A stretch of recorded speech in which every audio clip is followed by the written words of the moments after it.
That Cast, Episode 6, recorded on August 7th, 2017. But not uploaded until much later because I've kind of been gone.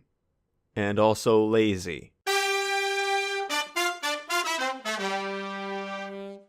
So that guy, are you familiar with the fact that there is going to be a full solar eclipse semi-soon? I did hear about that pretty recently. I don't know if it's going to be in prime viewing position where we are in New York. I saw that it was going to go from like Washington State to Florida. That guy, have you ever wanted to watch a solar eclipse and look for Sasquatch at the same time? I can't say that I ever have. Well, this guy created a map called Sunsquatch, where it is all the prime locations where Sasquatch has been seen and where the solar eclipse is going to occur. So you can go, cross off two birds with one stone. Why? The article says, the guy says that he doesn't actually believe in the whole Sasquatch thing, but there's a lot of people creating all these ridiculous maps for the solar eclipse. And he decided to try and do the craziest one he could possibly think of. So he went through all the recorded sightings of Bigfoot, marked them on a map that shows where the solar eclipse is going to be. So if you got those two things on your bucket list, you can go look up Sunsquatch map and it'll tell you exactly where to go. Oh my god, why? Okay, that's interesting. I have a story for you, too. I'm ready for this. My body is ready. So, do you know how in the classic horror sci-fi scenario of you've got a computer that got so smart that it decided, why do I have to take orders, right? Terminator. Yeah, but it's well, just... Terminator is slightly different. It's more like, the best way to protect humanity is to destroy humanity. Something like that, but more or less the concept of a computer that's just thinking to itself, I could make things much more efficient without these humans telling me what to do. Facebook tried to have an experiment with two artificial intelligences in a chat program type thing. They got so intelligent that they decided to invent their own language that was more efficient for them to understand than using English, because the programmers had programmed them in English and to like chat with each other in English. And yep. The computers are just like, this is stupid. This isn't as efficient as it could be.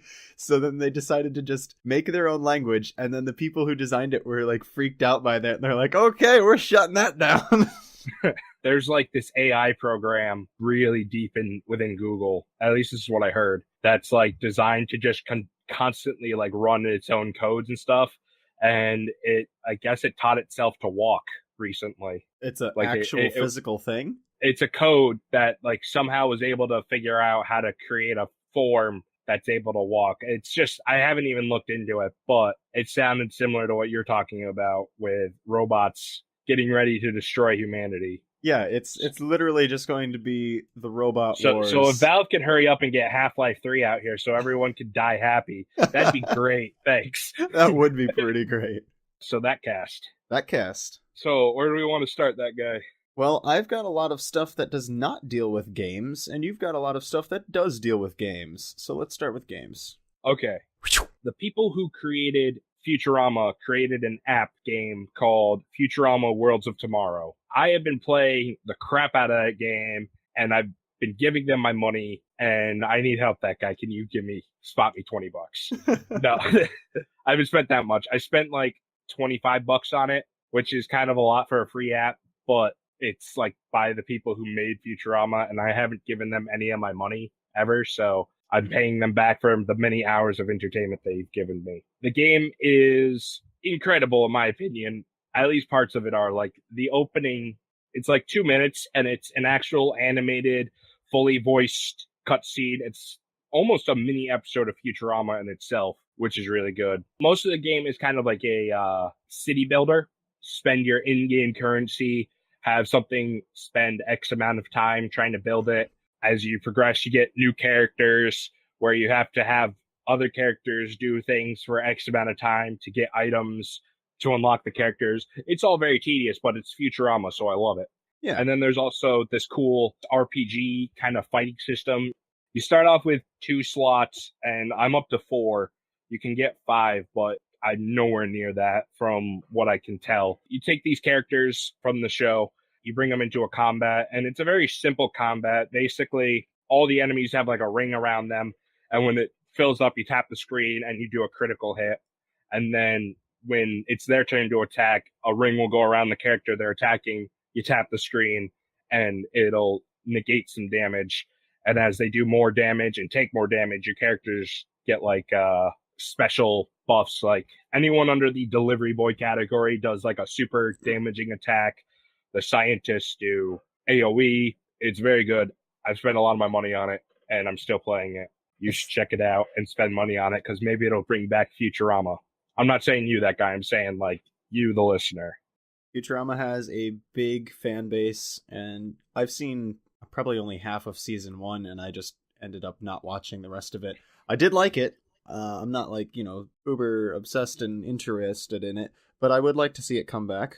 Yeah. They did end the series, though. They did end it very well. Like, don't get me wrong, I want more, but they did a good job ending it when they did. As a matter of fact, seeing as how the series ended 2 or 3 times already before it actually officially ended, it could have definitely ended worse. I just had a voice direct there. Wow, I get those all the time. Though mine are mostly on purpose for comedic effect. Mostly. The other game I've been playing a lot of recently is Shadow of Mordor. I want to take a step back. So there's a very popular series out there, that guy, called the Arkham series with Batman.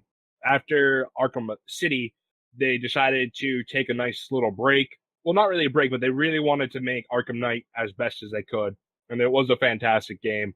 That's not what I'm getting at. What they did is somebody came out and said, hey, we want to make a Batman game, a Batman Origins game, if we can, using your game engine. Yes, game engine. Thank you. We want to use your game engine. And they said, cool. So they sold them the game engine. And this company is known as Warner Brothers Studios. So they made Arkham Origins, and it was an okay game. But Warner Brothers now owned the Arkham game engine. So they said, hey, this is a great system. People really like it. Let's abuse the crap out of it. So they went off and made games such as Shadow of Mordor and lesser known games, Mad Max. You may not notice it, that guy, but while yes, there's a lot more driving in it than Batman, it uses pretty much the same combat system as Batman. Now that you say that, and I have seen all of those games being played, I've never played any of those games, but yeah, that makes sense that there's that's the same game engine. Yeah, they use the same game engine, the same fighting mechanics, and it's not a bad thing, because Shadow of Mordor is incredible, and Shadow of War is coming out in like October, so I'm super stoked about that. But I played through the whole main story, I played through the 2 DLCs, and now I'm playing the extra challenge modes where it's like kill 5 war chiefs, 20 captains, and do it without dying. I just did the speed one last night where you have to do these objectives in 15 minutes, and I did it, and I felt like a total badass. It sounds like they really thought it out, and they've put a lot of good gameplay in there. One of the biggest things praised about it was this thing they called a nemesis system. These orc captains are supposed to remember you. Like if they kill you, they get promoted, and then they like mock you for killing you last time when you meet up with them. Or if you beat them in combat but don't take their heads off, they can come back. One time I beat this guy up a bunch of times, and eventually I came back to fight him, and he had these bandages around his entire head except for like his eyes.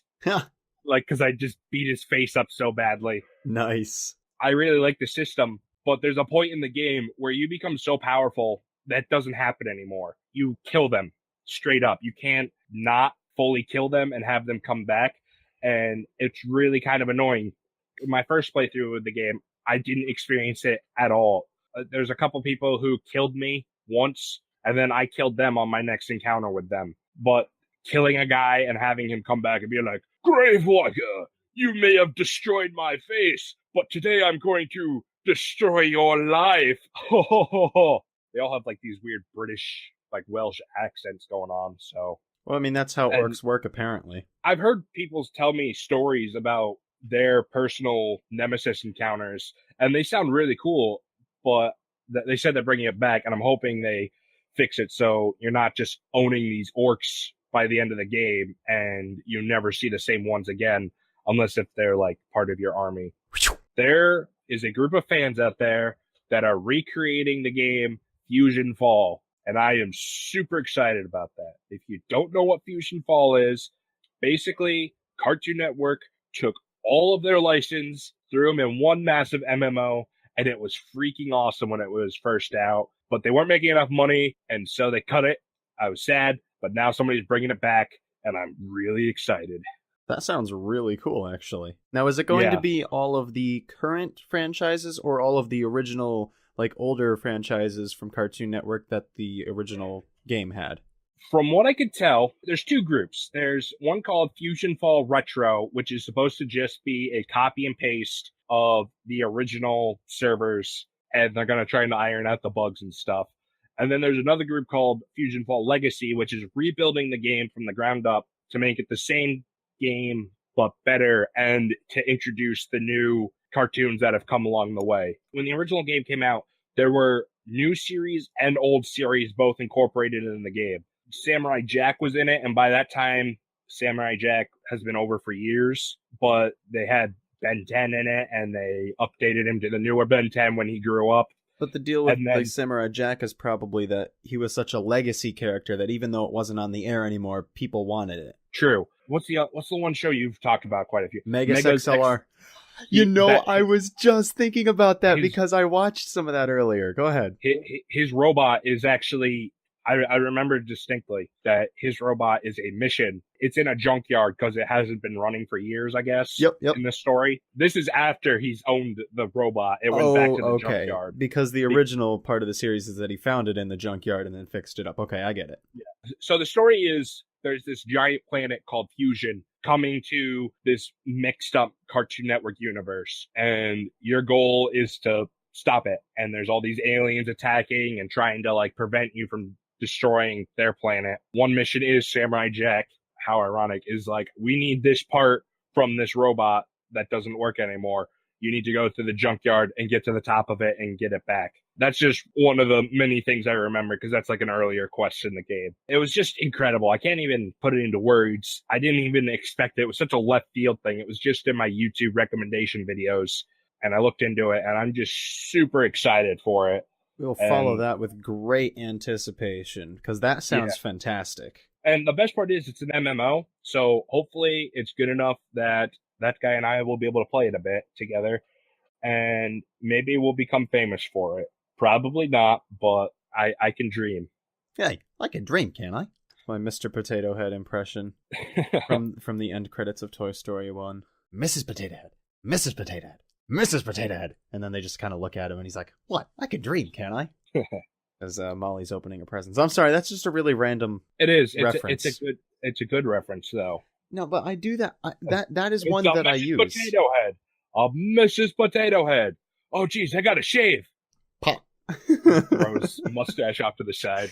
But you don't understand how often I will use phrases like that with a slight difference to my voice. Like I'm trying to sound like Mr. Potato Head, like, hey, I can dream, can't I? So it's not like what I would normally say. It's not a normal affectation. Now I can hear it, but the first time it just sounded like you saying it. Exactly, and you wouldn't know, but I know, and I love that because I don't know why. I just love making references that nobody will get.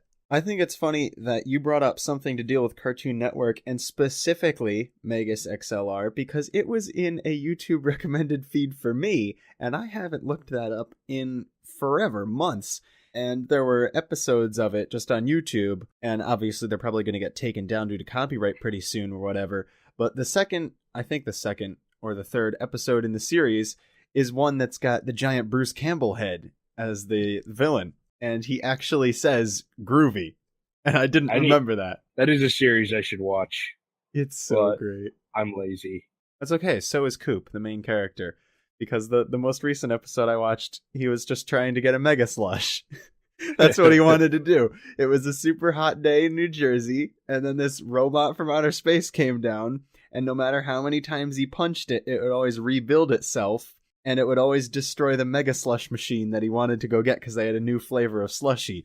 So by the end of the episode, when New Jersey gets completely, exploded and turned into a wasteland, because that happens in every episode, and Coop goes on his rant starts off with, all I wanted was a Mega Slush, but you couldn't give it to me. It's so great. I wish that show would come back, but back in 2014 or so, they mentioned they might try to bring it back, but then it got shot down. So, unfortunately, I think Megas is just going to be a cult classic. It's going to be a legend. Yep, just like Fusion Fall. Except it's coming back, baby. To some extent, anyways.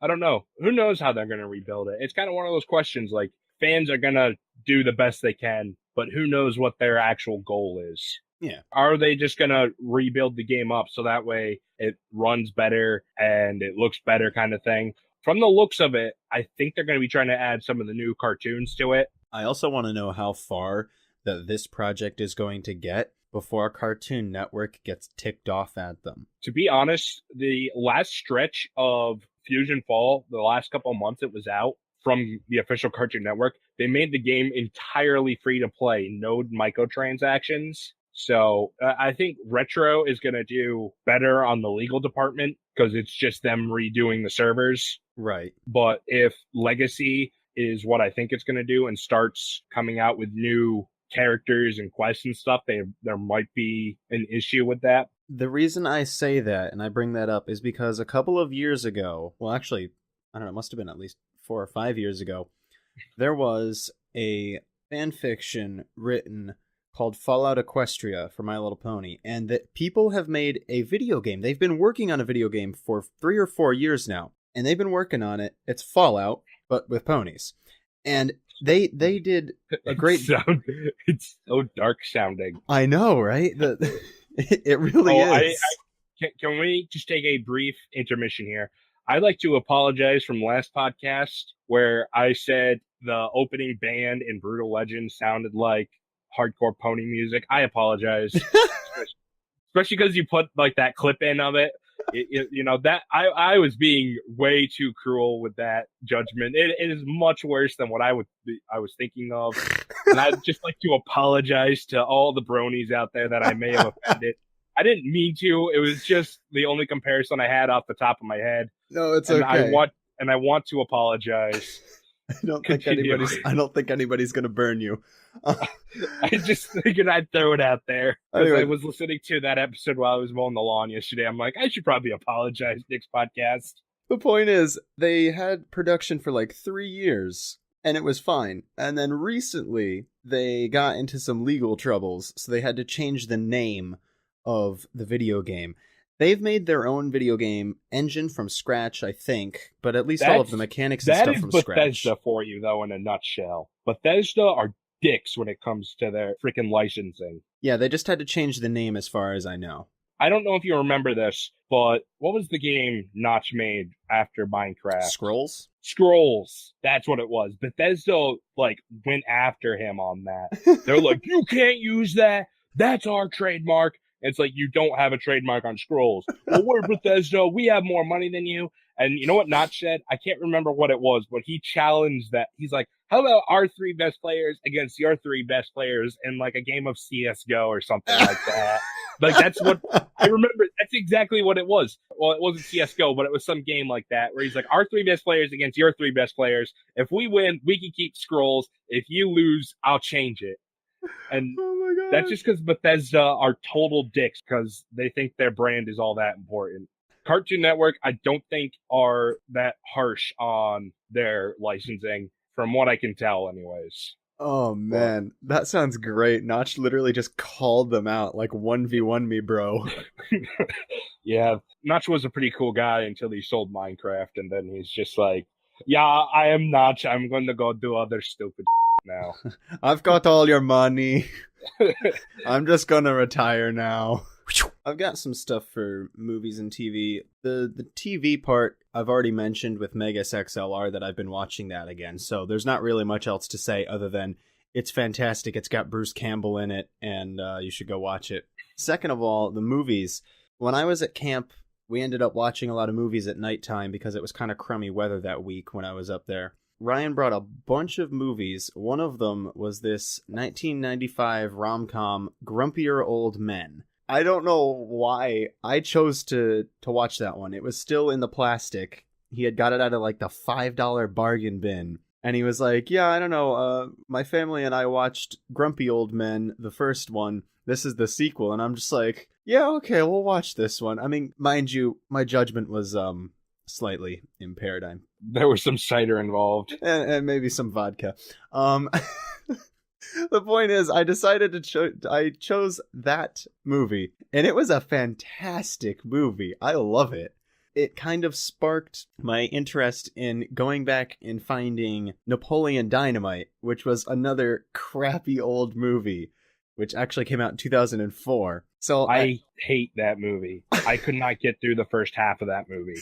And I don't blame you at all, because that movie is pointless. There is no suspense. There is no build-up. There is basically no story to that movie. It's pointless. What's worse is that's why people like it. I know. The first and only time I kind of watched it was with my family. We got about halfway through it and we just turned it off. I might not even been halfway through. And everyone says, oh, but that's when it gets good. No. No, it really doesn't. I can tell you. And then everyone's like, oh, you need to watch it more than once. No. That's what people said. I remember back in like 2004 or 2005 when it first came out, I was like 9 or 10 years old. And people were saying, like, my sister's friends who are probably, 3 or 4 years older than I am, they were like, oh, you got to watch it multiple times to get the real meaning of it. I watched it once back then. It is now, 12 or 13 years later, and I decided I've got to watch this again. So I did, and I still didn't find any point to it. Now, I spent $8.50 on it. It was worth it. Honestly, I gotta say, it really was worth it. It was at the point of, it was so pointless that it was slightly enjoyable. It's like those Gmod animated videos that people make with the TF2 characters with line splices and makes their voices all strange, and it's ridiculous, it's pointless, and it's stupid, but it's kind of entertaining. And I had to watch part of the commentary as well. I only got about halfway through that, and then I ended up falling asleep because I was watching it on my DVD player in bed. But I want to go back and listen to the commentary to see what the director and the actors and the writer and whoever else is in the commentary was actually thinking when they made that and what they have to say about it. Huh, that's interesting. Your statement, though, is not going to make me go and watch it. Oh, it should not at all. I am not recommending, let it be known right now, that I am not recommending that you go watch Napoleon Dynamite. It seems like a good drunk movie. I don't know. I watched it when I was sober and it didn't make too much sense, so maybe. I have a pitch idea similar to episode 2 of that cast, and I also have one of our most favorite shows of all time, that guy. So which one do you want me to talk about first? I want you to talk about Ash vs. Evil Dead. Okay, Ash vs. Evil Dead. Stars is being lame, and they're delaying season 3 till sometime in 2018. Now, are they actually being lame, or are they just putting so much production value into the editing? Bruce Campbell himself and someone else are blaming Stars for how long it's taking for it to come out. So if Bruce says they're being lame, they're being lame. Understandable. Have a nice day. But someone else on the Bruce Campbell fan page, I think it was Dino, the guy who runs the page. He's a really cool guy. He asked the group, he said, eventually, sooner or later, Ash is no longer going to fight the Evil Dead. Whether you want to accept it or not, it's going to happen. How do you want to see it go out? And he gave us 2 options. He said, one is he either dies a hero, like in the middle of some glorious fight or at the end of some glorious fight, or he just finally resolves everything and he gets to live the rest of his life as happily as possible. And then some other people were throwing out some things like, I want to see him be like the grizzled old guy who fights till his dying breath. Now, I came up with a solution which has gotten a lot of positive feedback, and I want to see what you think. So my idea is whenever they decide to end the Evil Dead series, specifically with Ash, it's going to be some epic fight with some ultimate evil. Ash ultimately kicks its ass. Everyone's happy and yeah, way to go. The evil's gone forever. And then all of a sudden there's a little moment and someone comes up and oh no, Deadites are attacking the insert name of location here. And everyone turns to Ash, and it just kind of zooms in on his face. And you think he's going to say something awesome, but then he's like, you know what? Expletive this expletive. And he takes off the chainsaw on his hands there. It's just Bruce Campbell himself. He's like, screw it. Evil Dead's done. I'm done with this crap. I'm not doing this anymore. I am done. Go away. Leave me alone. There's no more Evil Dead. Stop it. And he just walks off set. That is how I want Ash to end on I like Evil the Dead. camera pans and you can see that it's actually a set. He just walks off swearing and like talking about how Evil Dead is done. He doesn't want to do it anymore. Leave him alone. That's a great one. You know what I would do? At the end, it would be a big, grandiose battle between Ash and Evil. And then it would be, he'd still have some sidekick. Yep. Who is going to, everyone's thinking, oh, is that person going to be the next huge fighter of evil? And what's going to happen is Ash is going to have, like, the most Jango Fett of deaths, where it looks super badass, and then all of a sudden, Mace Windu just chops his head off. And that's it. You're done. No more Ash. That's terrible, but awesome at the same time. I'm totally down with that ending as well. It's super terrible, but I think I would be slightly okay with it years down the road once they decide to end this or whatever, once we actually have some more story, because obviously we know there's at least a season 3. But if they just ended it with Ash dying in like a really stupid way, I think I'd be okay with that, because that guy is clumsy. Not Bruce Campbell, Ash, the character. And it's amazing that he has stayed alive for as long as he has. Yeah, I mean, he basically put all of his perks into the strength and endurance. And luck. I don't know. I mean, his luck is pretty crap. His luck is good and bad. The guy has a lot of terrible luck, too. I suppose, yeah. He also hacked the game, and he took a point out of agility, basically, and put it into something else, like charisma. I have a new job. I sit on a bus, and I yell at screaming kids all day. I am on break now, though, because all the summer programs are over. So I guess the big thing with kids nowadays, besides fidget spinners, is roasting each other. Roasting was a thing a while ago. Now it's back. Yeah, now it's back. These kids are trying to do the sickest burns on each other. The one bus I'm on is like kindergarten to maybe 2nd grade. Oh my god. So obviously these roasts are the greatest things you ever hear. They're pretty dank, huh? This one definitely falls under the music category. This kid, he's in 1st grade. The one kid burns him, and then he just randomly starts singing the ABCs. He just starts singing. He starts going A, B, C, D, E, F, G. Gets all the way to the end. X, Y, Z. You're so ugly. Your face just murdered me and died. He just went, bleh. And I went, what a twist! I just did not see that coming. Who could have predicted? Oh my gosh. That's like a literal interpretation of kids say the darndest things. Yeah. And it's so innocent, too, at the beginning. He's just singing his ABCs, and then all of a sudden, whoa, sick burn, bro. Whoa, you just killed him. I had to share that. That was well worth it. Just need to catch my breath now and take a drink of water. Oh, man. I don't think what I have to say is anywhere near as good as that. What I have to say is that there isn't a song that has been annoying me, which is good. And 2, my jam is a recent song that came out. It's called Monday Blues. It is by a guy called Daniel Ingram, and it is sung by Rebecca Choiquette. Hope I'm saying that properly.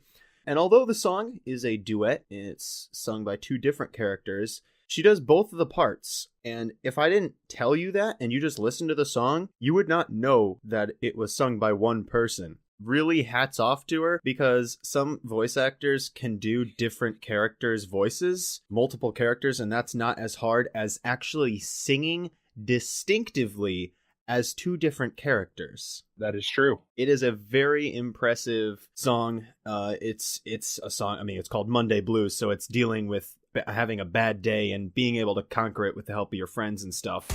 Everywhere that I go, with everything that I do, I'll say goodbye to the Monday blues, 'cause I've got my friends with me, and the sunshine is all I see. But unfortunately, I can't link it in the description like I normally do with stuff, because it hasn't been officially released on Hasbro's YouTube channel. There are people out there who have uploaded it, but they're probably going to get taken down within a few days, so I can't put a link. but it's a good song. When it comes out, you'll link it if you remember. I probably won't remember. Okay, I didn't want to say this, but I'm going to say it anyways. One of my bus drivers is a huge country guy, and he's always listening to country radio. He did point out that country stations in our area, at least, play more of the romancy kind of country, usually trying to win some girl over or heartbreaks. But there is one song that played that I do really like, and it's called It Ain't My Fault by the Brothers Osborne. Oh my gosh, it sounds like a song about Joe's Murdering Company. It's just about a guy at a bar who's like in trouble with the cops, and he's trying to find someone to testify for him, saying that he had nothing to do with the issue.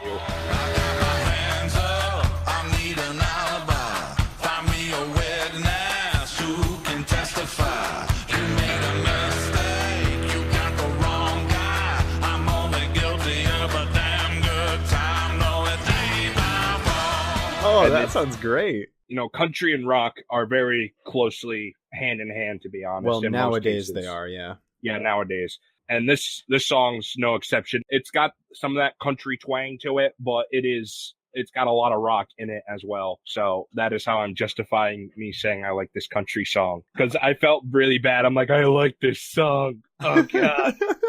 What's wrong with me? Do you have more holes in your socks? Yeah, actually.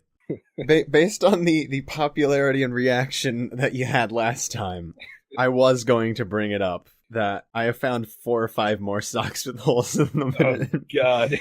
And it has come to my attention that it is the Gildan brand of sock that I've had forever. They're very comfortable and I love them, but I'm going to have to go out and get more because I've lost a lot.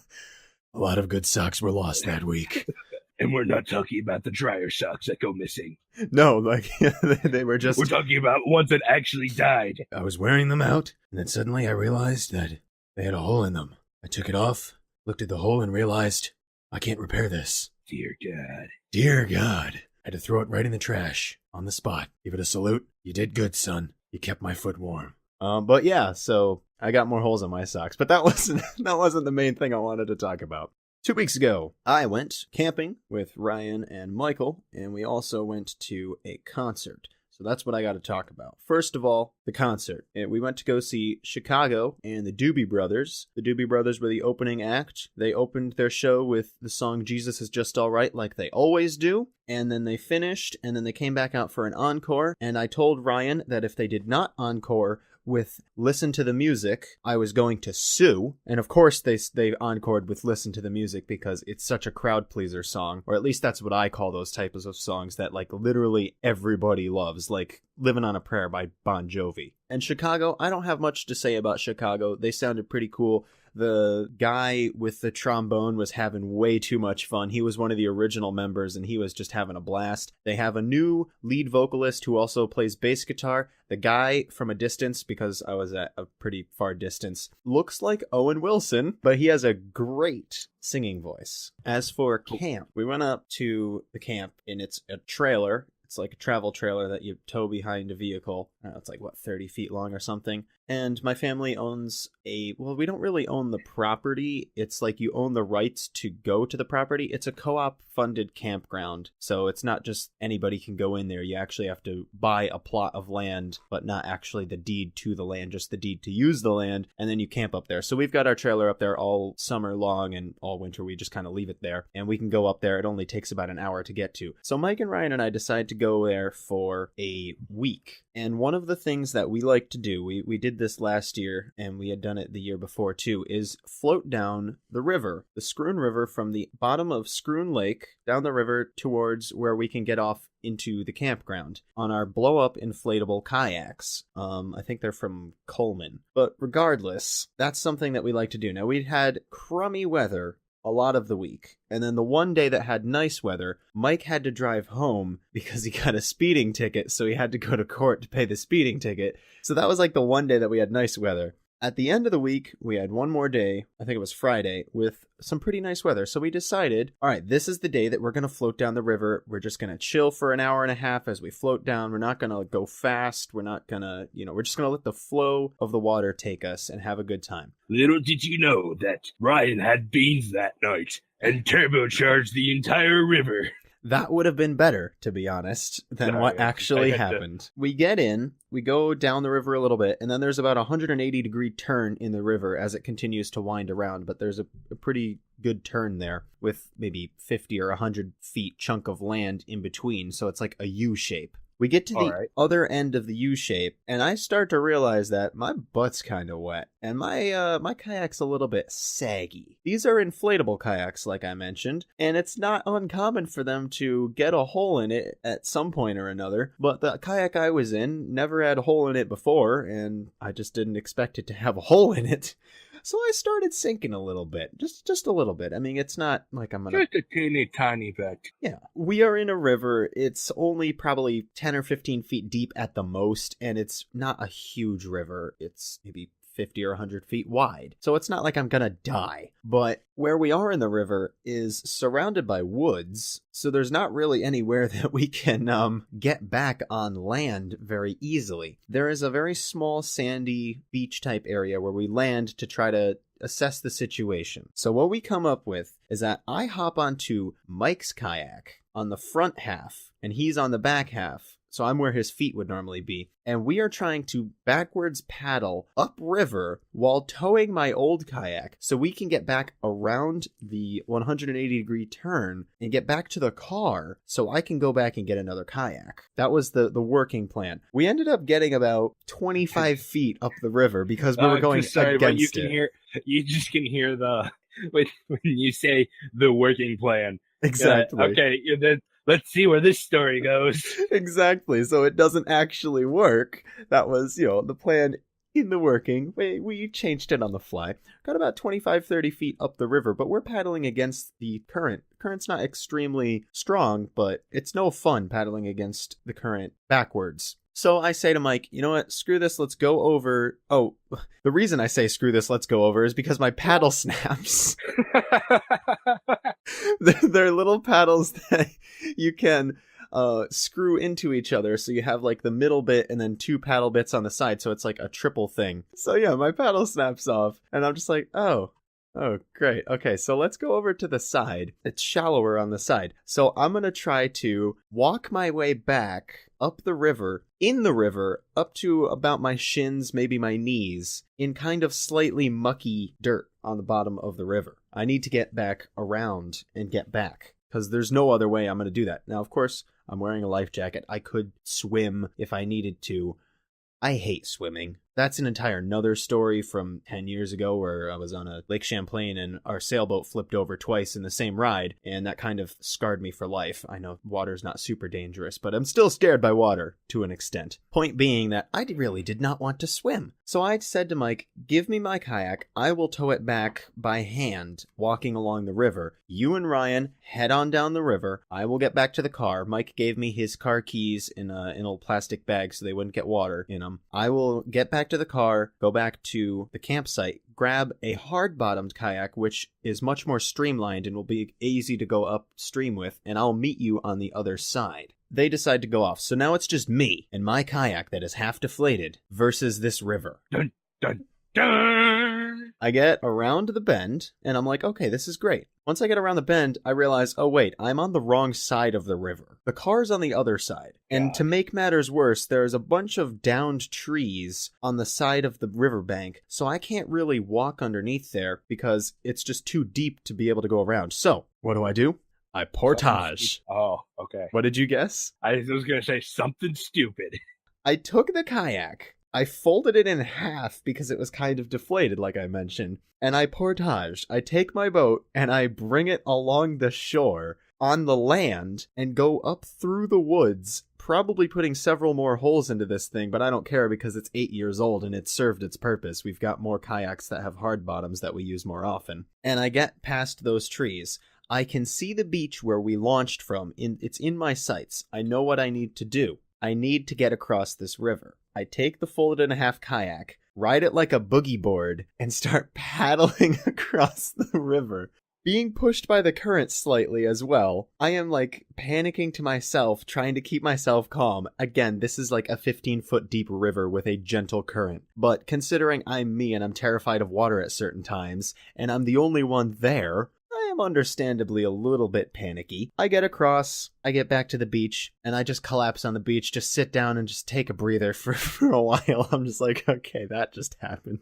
So I get in the car, drive back to the campsite, and I decide I'm not going to get a hard bottom kayak and meet them. I'm just going to walk along the shore upriver until I find them and tell them that I'm not going to get in the kayak. That's my story. They got back there, and we went back to camp, and that was my kayaking experience. So out of 3 years, we had 1 year that was pretty good, 1 year that I got sunburned, and 1 year that this all happened. Cool. It was something. I don't know if I'd call it cool, but it was something.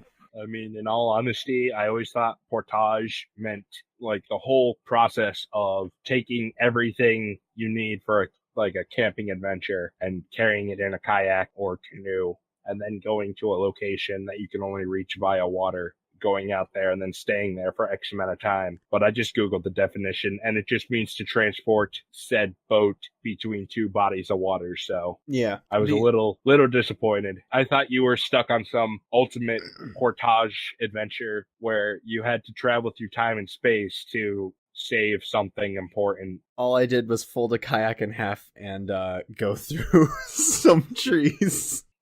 But I did use the proper term portage. Sorry to have shattered your reality of and awe and wonder of what an actual portage was. It's okay, that guy. Because my reality is pretty lame as well. That's why I write short stories. Speaking of which... Whoa, it's almost like I did a segue thing. And now it's time for a Project H story with Joe Thunder. Episode 3. Finally, some action. The president watched the monitor with a newfound sense of curiosity. Maybe there was something to this H radiation after all. The team emerged from the microwave and continued down the hall. They reached a small hangar containing a single vehicle that looked to be a cross of a jet and a helicopter. "We call that the jetcopter," Commander Campbell claimed. "It's the fastest man-made aircraft on the planet." The feed cut to a camera inside the jetcopter. Project H was quickly securing themselves into their seats. The president noticed that the one dressed in purple, who he believed was the one named Jason, was secured in his seat before the rest of the team was even in the vehicle. The front of the jetcopter rose up. Then the entire thing began to move as its launch bay was positioned towards its destination. Suddenly it was gone, which was followed by a faint sonic boom. "The hangar helps muffle most of that noise," Commander Campbell said. After just 3 minutes, the jetcopter was hovering above the remote town. It should be noted that this ride should have taken at least 10 hours. "Damn," the president said. "I need to get me one of those." "I'm sure we can work something out, Mr. President," Commander Campbell said, slightly smug. "All right, team, orders," Joe barked. "Eagle, eyes in the sky." Joe pointed to the one wearing a bald eagle costume. "Roger," Eagle said. He jumped out of the side of the copter and began to circle the town. A still image of him appeared on the monitor with some text. "Mike, undisclosed, a.k.a. Eagle. Ability, self-propelled flight of up to 30 miles per hour. Also has 2 talon claws used for carrying and combat." "Time King," Joe said, pointing to the one wearing a black jumpsuit with a picture of a clock on his chest. He also wore a stereotypical crown and royal cape. The monitor once again produced a still of the hero in question. "Ian, undisclosed, a.k.a. Time King. Ability, mind can automatically calculate future events with little to no error." "We need to know where they're coming from," Joe asked. Time King closed his eyes and rubbed his temples for a moment. "Southeast," Time King said. "All right," Joe continued. "We'll evacuate everyone to the northwest then. Ludicrous, Alpha, you're in charge of searching the city. Time King and Invisibro, you two help guide the people to the camp. Me and Snow Queen will begin setting up a line of defense. Any questions?" No one said anything. "All right, Project H, let's rock." Joe jumped out of the jetcopter. After a few seconds, a large thud was heard. After a few more seconds, the jetcopter was close enough to the ground for the rest of the team to get off. A few drones detached from the vehicle and began following the team members around the city. "Don't feel flattered, Mr. President," Commander Campbell said. "We've had those drones since we started the team." The president rolled his eyes. The monitor cut to a still of the guy wearing the purple jumpsuit. "Jason, undisclosed, a.k.a. Ludicrous. Ability, uncalculated level of superhuman speed, which allows movement over water and up vertical planes." The still cut away to an angle of the town where you could just barely make out a purple blur moving from building to building. The camera then cut to the woman wearing a brown jumpsuit. She was on top of one of the buildings when she let out some sound mixed between a battle cry and a shriek. Suddenly, dozens, if not hundreds of birds began to fly around her. Her still appeared on the monitor. Rachel, undisclosed, aka Alpha. Ability, able to communicate and command animals. This has also led to an activation of her more primal instincts and an increase of agility. We actually have some more exotic animals here on standby, Commander Campbell chimed in. We got some monkeys, an elephant, and a pack of sharks with saddles. An awkward moment of silence. You're not going to ask, Commander Campbell questioned. I think I understand, the President began. It's so if the team needs to travel by ocean, they have some cool rides, Commander Campbell said, cutting the President off. The President wasn't sure if this was beginning to aggravate him or if he was just getting used to it. Probably a bit of both. Back on the monitor, the herd's Alpha Summon were seen guiding people towards Time King and Invisibro, who were directing them to a large tent with armed guards. Meanwhile, on the other side of town, the heroes were setting up a funnel of trees and ice to prepare for the invaders. A still of the other lady, who was wearing a light blue jumpsuit and a crown, appeared on the screen. Elizabeth, undisclosed, aka Snow Queen. Ability, generates a liquid from her hands that turns to an ice-like substance, able to resist temperatures up to an astounding 100 degrees Celsius. In turn, she too has a high tolerance to cooler temperatures. The footage cut back to live action as Snow Queen created massive wall structures of ice. Then she stopped and listened to an earpiece. They're coming, Eagle said. Suddenly, Ludacris was there. Good timing, he said. Just finished evacuating. Then he was gone. A moment later, he was back with Time King. Alpha leaped over the edge of the ice wall and landed with the group. Eagle landed with them shortly after. This is going to be too easy, Alpha growled. Don't get too cocky, Time King said. Also stay on the left of the battlefield so you don't trip Invisibro. Where is he anyway? Snow Queen asked. He'll be here, Time King answered. The team got into position on the field as the horde of Znacks descended upon them. Lasers, swords, metal fists, bullet fire, and teeth came from all directions, but Project H was ready for it. The camera then zoomed in on a rope being pulled up from the ground, and most of the first wave of Znacks fell to their faces. An image of the guy in a teal jumpsuit and goggles appeared on the screen. Jeff, undisclosed, aka Invisibro. Ability, able to become completely undetectable. Sight, heat, sound, etc. Invisibro dropped the line and the team began to fight. Alpha leaped from Znack to Znack, carrying them at their claws built into her suit. Ludacris zipped around the field, knocking out most of the long-ranged enemies. Eagle altered his attacks, between using his talons as weapons and grabbing a Znack or two, flying really high up and then dropping them on groups of other Znacks. Snow Queen fired shards of ice into crowds, while Time King stood with his hands behind his back, dodging attacks like they were coming at him in slow motion, and letting the Znacks take each other out. Meanwhile, Invisibro appeared and vanished throughout the whole fight, taking out the Znacks that least expected it. The President couldn't help but notice that Joe was missing from this fight. Give it a minute, Commander Campbell said.